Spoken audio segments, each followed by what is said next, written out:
ఎవరైనా పంపించు అని ఆ తండ్రి అబ్రహాముతో ఆ యొక్క ధనవంతుడు చెప్పుకుంటా ఉన్నాడు. క్రీడ ఈనాటి పరిస్థితి గమనిస్తే నిజమే, మనుషులు ఉరుకులు పరుగులతో ఉద్యోగంతో వచ్చినాడు దేవుడు.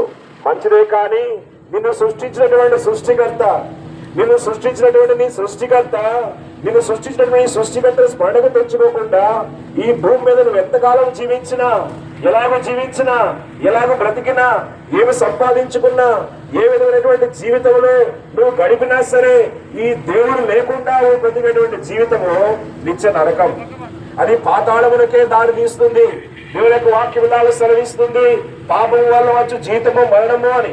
కాబట్టి ప్రియమైన వాళ్ళారా, పాపములు దోషభరితమైన జీవితంలో, ఈ లోకంలో ఉన్నటువంటి జీవితంలో జీవిస్తూ పోతే ఏం సంపాదించుకున్నా కూడా అది నీతోనే ఆగిపోతుంది. నీ పేరు కూడా మిగిలి ఉండదు. ఈ భూమి మీద నువ్వు వెళ్ళిపోతే నీ కాలమును వచ్చినప్పుడు నువ్వు మరణిస్తే నీ పేరు కూడా ఈ భూమి మీద నిలిచి ఉండదు. నువ్వు సంపాదించింది కూడా నీతో తీసుకెళ్ళలేవు. నువ్వు ఏవి కూడా నీ పేరు ప్రఖ్యాతులు తీసుకెళ్ళలేవు. నీ యొక్క ఆడంబరమైనటువంటి జీవితం, నీ యొక్క ఆహ్లాదమైనటువంటి జీవితం ఏది కూడా నీతో తీసుకెళ్ళలేవు. కానీ కేవలము నశించిపోయేటువంటి ఆత్మను నీతో తీసుకెళ్లి నిత్య నరకాలనే తలవేసుకుంటాం. అయినా దేవుడు ప్రేమిస్తున్నాడు. ఈ సాయంకాల సమయంలో దేవుడిని ప్రేమిస్తాం. అందుకే ఈ శుభవార్త మారాలి. ఈ సువార్తను మనం తీసుకొస్తా ఉన్నాం. ఆయన 2025 సంవత్సరాల క్రితం మనిషి కుమారుడుగా, నరకంగా, యేసుక్రీస్తుగా అక్షాంశాలకు, రేఖాంశాలకు నడుమొచ్చిన మధ్యధర ప్రాంతంలో, భూమధ్య ప్రాంతంలో ఆయన నీ కొరకై, నా కొరకై జన్మిస్తూ వస్తున్నాడు. కారణం తూర్పున, కడమర, ఉత్తర, దక్షిణ నలుగురించి అనేకులు ఆయన తెలుసుకోవాలని. దేశం మారిపోవచ్చునేమో, భాష మారిపోవచ్చునేమో, నీ ప్రాంతం వేరు, నీ ఊరు వేరు, నీ కులం వేరు, మతం వేరు అనుకుంటున్నారేమో, దేవుడు ఒక్కడే, దేవుడికి నెలలకి మధ్యలో ఒక్కడే, సూర్యుడు నక్షత్రం ఒక్కటే, నిరాశేషముగా ఉండే భూమి ఒక్కటే. కూడా సాయంకాలం వేళ యేసుక్రీస్తువారు ఈ యొక్క ప్రాణపడుతున్నారు. ఈ ఆత్మరక్షణ కొరకు ఈ శుభవర్తమాన్ని పంపిస్తూ ఉన్నారు.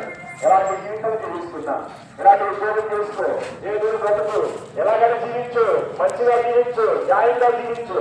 అయితే యేసుక్రీస్తు వారికి కూడా నీ సంతాక్షిగా స్వీకరిస్తే ఇంత జీవితంలో నీకు సారం ఉంటుంది. మన యేసుక్రీస్తు వారిని నువ్వు స్వీకరిస్తే కనుక నీ జీవితంలో, నీ బ్రతుకులో, నీ కుటుంబంలో ఎంతో ఆనందం, సంతోషం ఉంటుంది. యేసుక్రీస్తు వారు మంచివారండి. యేసుక్రీస్తు అందరూ ప్రభు అండి. యేసుక్రీస్తును దీవిస్తాడు. యేసుక్రీస్తు వారు నిన్ను దీవించి ఆచరిస్తాడు. యేసుక్రీస్తు వారిని జీవితంలో ఉంటే నీ జీవితం మారుతుంది. మంచి జీవితం, నీతి జీవితం, ఎంతో మంచిగా న్యాయబద్ధమైనటువంటి జీవితం బ్రతుకుతావు. ప్రభు యేసుక్రీస్తు విశ్వాసం ఉంచు.